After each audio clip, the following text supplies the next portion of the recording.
নমস্কার আমার সকল ইউটিউব বন্ধুরা।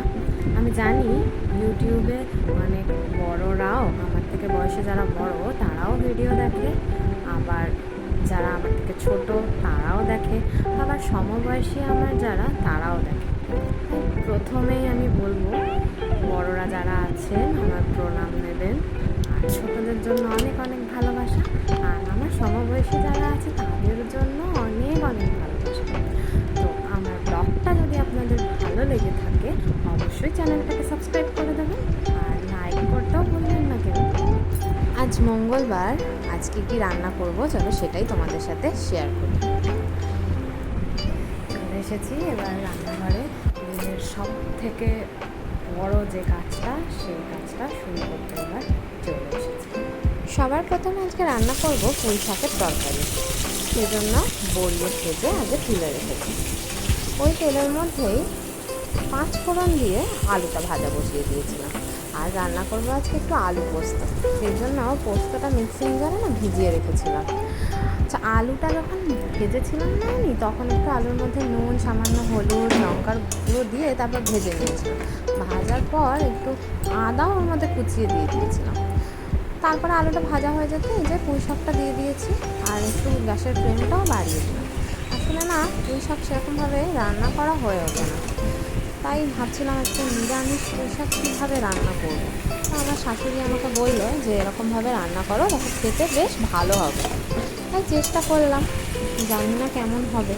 যাই হোক, পুঁই শাকটা দেওয়ার পরে একটু নাড়াচাড়া করে আমি একটু ঢেকে রেখেছিলাম কিছুক্ষণের জন্য।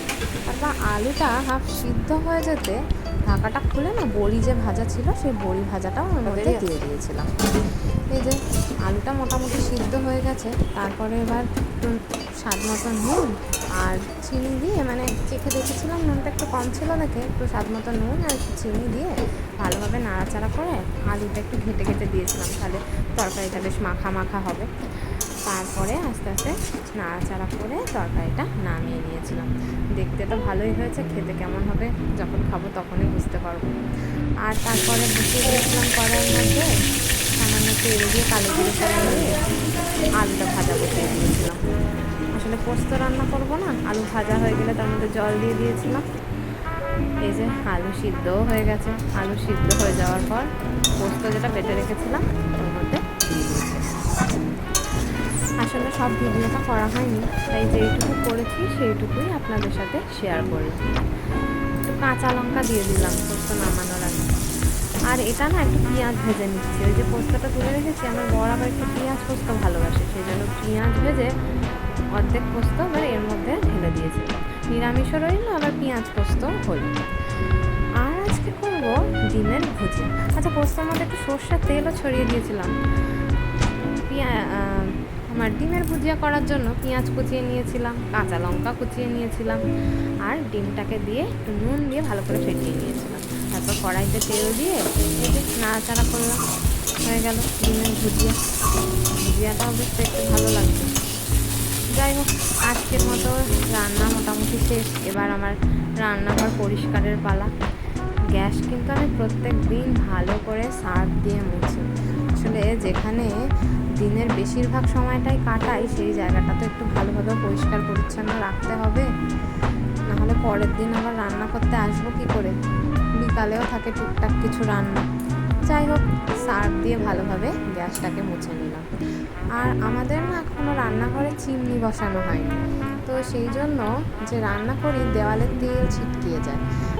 তো সেই জন্য আমি কী করি, প্রত্যেক দিন ওই সার্ফ দিয়ে দেওয়ালটাও মুছে নিই। গ্যাসের নিচটা সেলফটাও মুছি, আর ওই দেওয়ালটাও মুছি, তাহলে রান্নাঘরটা একটু পরিষ্কার পরিচ্ছন্ন লাগে। জানি না আপনাদের আমার ভিডিওটা কেমন লাগবে, যতটা পারলাম চেষ্টা করলাম বানানোর।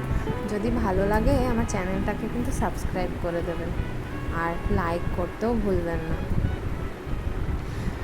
আজ এই পর্যন্তই থাক, পারলে আবার পরের দিন আর একটা ভিডিও নিয়ে হাজির হব। নমস্কার।